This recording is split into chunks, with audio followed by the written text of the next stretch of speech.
Welcome to a new episode of what I found interesting on the internet. A new episode in a new series, where I don't even try to come up with a sensible theme or topic, but rather pile up all kinds of interesting things in one package, which I've also found interesting on the internet. They can be video clips. Usually, they're always video clips, pictures, sound recordings, or even short articles that I wouldn't be able to make a long video out of on my own, because I wouldn't know what's coming next. And maybe that's where this series, Darkly Dark Web, hides. Let's get to it. During my online recording career, I've seen a lot of video clips in which a person's webcam has been stored with something strange, perhaps even supernatural, usually behind the back of the person and what he himself did not notice at the time. However, this part is a bit more interesting because it is a four-person stream where we discuss a topic that I myself do not understand at all, i.e. sports. In some way, it adds to the credibility of the event when the interest of friends is clearly far from supernatural at the moment, and the stream is also still watchable as a whole. So it seems pretty unlikely that this situation would have been recorded just because this short clip is going to be divided into the horror of my model's weak nerves. But these are just my own thoughts. Let's watch the clip together. Focus on the lower left corner, where a red-shirt guy named Chris sits on a sofa in a dark room, and take a closer look at what's going on behind his back. And a couple of more pieces. I do like RJ's beard, but I don't know. It might be time for him to go as well. You never really know. So I say you just build off of those people. And he wasn't the only one who noticed it. Another streamer, who was on the phone at the time, had to cut his sports analysis in the middle of the sentence and comment that he just saw a ghost on Chris's screen. These aforementioned jokes speak at least for the fact that the character has not been added to the sequel, because it was reacted to live. And when the matter was brought up in the stream, Chris seems nervous and asks his friend to stop talking like that immediately. I would probably react in the same way. It's easy for others to throw it like that when I have to sit where it happened. Was that a ghost? I just personally, yo, Junboy, chill out. Yo, that wasn't even a person. Junboy, chill out, I got time for this. Yo, did we catch a ghost on stream? Bro, stop. The logical question is, does another person live in his apartment or was he there alone? The silhouette of a normal person can look something like this. When you move relatively quickly in a dark environment, and the weak quality sensor of a small camera tries to keep up with it. On top of that, additional possible digital artifacts are added when the stream program packs the video into a smaller size. But one could at least conclude from the person's reactions that a half-sized flatmate or other attached weirdo has not been lurking behind him. He was also looking at the direction of the character's movement. Then he would have finally realized who went there and a little worried about his friend's creepy jokes. But now it looked like there was only emptiness and darkness waiting for the character, and that Chris would have only wanted to forget what just happened after that. The next clip is just as terrifying, just in a different way. This time, the character in front of the camera is not just a passing shadow, but a person with a strong and physical identity. And now he's not just driving past, but straight ahead. Door cameras are handy gadgets. With them, you can see who's behind the door. And if there's an unwanted guest standing there, you can just show that you're somewhere else and continue to sleep with a good mood. A powerful tool for introverts. But in addition, a moving door camera can reveal something much more exciting than a random look in the mirror. In this clip, the mother returns home to the child in her lap. He walks down the street, calmly opens the front door, steps inside, and closes the door behind him. Nothing out of the ordinary. Only later, when the staff was watching, he realized the terrible reality of the situation. They had been followed.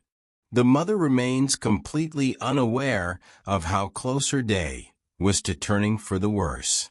She manages to close the door just before the face of the person covering her face against the front door opens. And that's just how it is. He tries to open the door a few times and is clearly eager to get inside the house for reasons that we can only guess. Fortunately for the mother and child, he gives up relatively quickly and walks away from the scene. Perhaps the mother had heard the sound of the door opening behind her back when she came in and checked the storage of the door camera after that, when the truth had appeared. Instead, the child seemed to be better at handling things than his mother. But of course, she didn't understand the meaning of danger. The child looked straight at the person behind her. A completely horrible situation. On the other hand, the situation could have escalated even worse if the mother had realized what was happening and made the appropriate mistakes immediately. It comes to mind whether she herself has avoided some dangerous situation in her life, which has suffocated and waited behind the back of the sky. Probably more than once. This seems to be the first article-style case that has ended in this series. I happened to bump into it when I was looking for material, and it was such a strange and interesting case that I found its place. It is about a woman named Jean Hilliard and her incredible story of survival. It happened in a cold winter night in 1980, when 19-year-old Jean was returning home from a night out with his parents, and the car had left him halfway in the middle of a dark and open road, where about 30 degrees of frost hit the area of the war. And he did keep a lot of winter clothes in the car. Jean stepped out into the freezing cold. A thick winter coat, boots, and cowboy boots. He wisely took his friend's house for a walk, because it was closer to home. Before Jean got there, the cold and freezing winds had made the woman's life more dangerous. She had lost consciousness and slipped her friend to the front of the house just a few meters from the front door. And that was the end of the story. The next morning, Jean was found frozen solid on the ground. The sight had shocked them day and night. Jean's face was white and covered in a glistening layer of ice, and his eyes were open. As soon as 2 ice balls fell on the floor, they were sure that Jean had passed away when they noticed that very slowly small liquid bubbles were popping out of the woman's thighs. Although there was no hope, she was taken to the hospital. Women's physician George Sather later described that Jean's body was completely frozen, just as her work surface had been brought to a meat grinder straight from the freezer. The guardians couldn't even put the canoes in Jean's hands, because the skin had frozen so hard that the spikes couldn't get through it. When they got their hands on the thermometer, which overall showed quite low readings, the body's temperature was measured at 27 degrees Celsius. The eyes were still lifeless and did not react to light. But regardless of everything, Jin's heart, instead, only found the patience in a 12-time outbreak. In such a serious situation, you don't usually go back, or at least to the past. But then what the doctors had imagined happened. Jin's body was transferred to an electric heat shield, and 2 hours later, he regained consciousness as a result of severe seizures. Just on the same day, he started talking, and as a reminder of this experience, Jin's body was transferred. He only had frostbite left, which sounds completely unimaginable when you think about the state he was only a few hours ago. His appearance remained normal, even though his eyes were literally frozen. It feels unbelievable that the body fluids, which of course spread when frozen, did not damage him in any way. The whole thing may also have been the fortune of the famous drunkard. The Chinese body had found alcohol, and it is possible that it had prevented the freezing of vital organs. Driving under the influence of alcohol is, of course, a sign of idiocy, but this time that idiocy may have saved him. Except if the alcohol was the reason why he drove to the bench, or whatever happened on the road. Then the situation was, so to speak, plus minus zero. Let's move from unbelievable survival stories back to the paranormal. How would you react if the door of your small apartment's room bursts and rattles at a sudden moment, like being hit by a nail, despite the fact that you happen to be living there alone? And now we're not talking about any of the noise, the knocking, the loud clattering, but a completely frantic clatter. Well, the situation would scare anyone. A person in a normal state of mind would probably even get a shock. This clip's buddy is already hanging on to an iron sack the size of a ball between his legs. Or then the situation has continued for so long that fear has become a distraction. He has shared several videos from different days and seasons, when the door of the camera next to the front door starts to bang in front of his eyes, and then ends up like a wall when he opens the door. I really don't think I'm ever going to be able to escape this shit. Listen to me.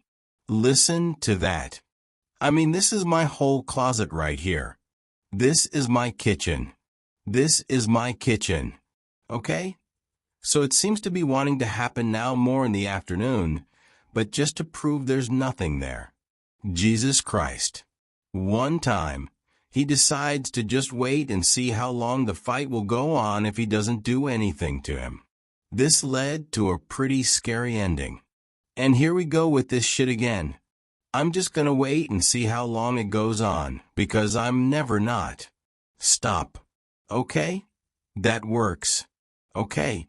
If this whole thing was just a joke made by the sender to us blind viewers, and the impact would have been added later, for example, I have to say that he would have used a lot of thought and skill to create the audio world. Just searching for the impact sound on the internet and playing it to the audio track of the video didn't work yet. The sound would have to create a realistic room echo, one that matches the size of that room, or something like that. And it should also change in a natural way when the camera approaches the source of the impact, or when the outer door is open to the staircase, and the sound gets to vibrate there as well. It would be more sensible to make it so that the sound gets to vibrate there as well. It would be more sensible to make it so that the sound gets to vibrate there as well. The cameraman physically knocks on the door inside the camera. And when the cameraman opens the door, the footage is cut to the point where the guy has left the camera. But I don't know.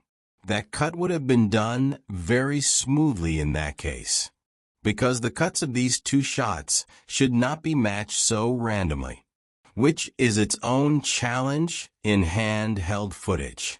There is also a clip where the camera's impact makes a cross hanging on the wall of the living room fall to the floor. This theatrical, and to the cliché of the movie, there is nothing else a filmmaker can do but laugh. Oh, you gotta be kidding me. I can't understand how anyone would have the sense to fight in that kind of environment.